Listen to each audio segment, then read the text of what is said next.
Ang pag-uusapan natin sa video na ito ay kung ano ba ang requirement ng rent-to-own car dito sa Saudi Arabia.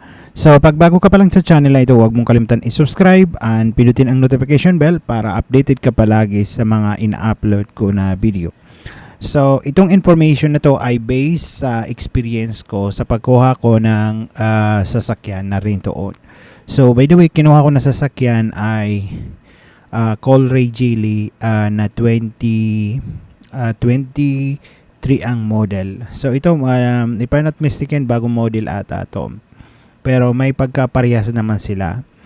So, ano ba yung mga requirements na pinrovide ko bago ko may check out yung car? So, dito tayo sa ating number 1 na list. Lagyan natin muna dyan yan, yung ating, yan.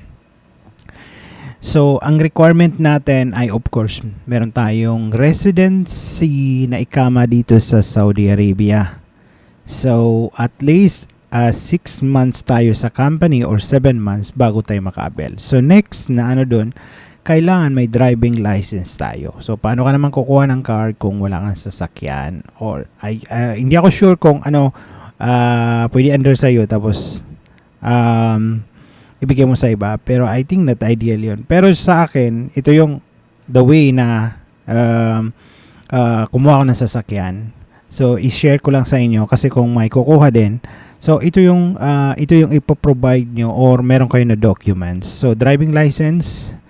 So, when it comes to driving license, kung may driving license ka sa Pilipinas, pwede mong ipa-convert dito or pwede kang magpunta doon sa driving school, pa-assist ka. Yung mga iba ay tinetest nila.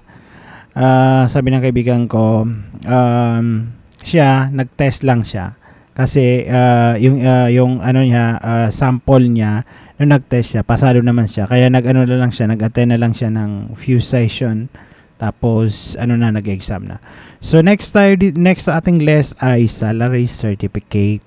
So, hihingi tayo ng salary certificate sa ating current employer. Tapos, naka-chamber yan. May 30 ata na bayad yung chamber na yon. Then, next, pang-port na requirement dito ay yung bank statement natin. So, kailangan mo pumunta sa yung bank. Then, i-print mo yung if I'm not mistaken, 3-month or 6-month na bank statement. So, sa bank statement, nakalagay doon yung sahod mo, so yung salary. Kasi make sure na gusto nila makasigurado na ang sahod mo ay tama. Then, punta tayo sa second or third slide. So, ang dito sa third slide natin, ang additional na requirement o kailangan din na may provide natin ay GoSee. So, kailangan mo mag-download ng app na GoSee. I-search mo na lang sa Play Store or App Store and mada-download mo doon ang GoSee mo. So, actually, ilalagay mo lang doon yung ikama number mo din. I-download mo, makukuha mo na yung mga information. Kailangan mo lang i-fill up. Then next na requirement natin ay minimum net salary of 5,000 riyal. So yan, nag-research ako dito. Ang minimum net salary ay 5,000. So meron din dito sa France na minimum for non-Saudi kasi hindi tayo Saudi expat tayo. So minimum of 5,000 for non-Saudi. So, yan ang mga requirement na pagkuha ng car. So, after that, yan ang mga itatanong nila sa iyo kung gusto niyong kumuha ng Geely car din na ganito. Actually, hindi sponsorship itong pagre-record ko. Sinishare ko lang sa inyo experience ko or ano yung mga requirement na pin-provide ko bago ako makakuha ng car. And, nung may provide ko na yung mga document na to. Actually, hindi ako nag-down sa kinuha ko na car. Yung unang beses na binayad ko lang ay I think 1,500 or 1,400. Then, nasa sayo naman kung gusto mo magbayad ng in advance. Kung may pera ka, may extra ka naman, i-advance mo para konti na lang babayaran mo sa last payment.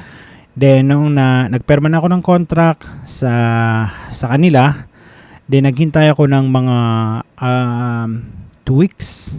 Tapos, 2 weeks ata or 1 month yung hihintayin mo. Then, makukuha mo yung car. So, sa akin, 2 weeks lang hinintay ko. Tinawagan nila ako na ready na daw yung car.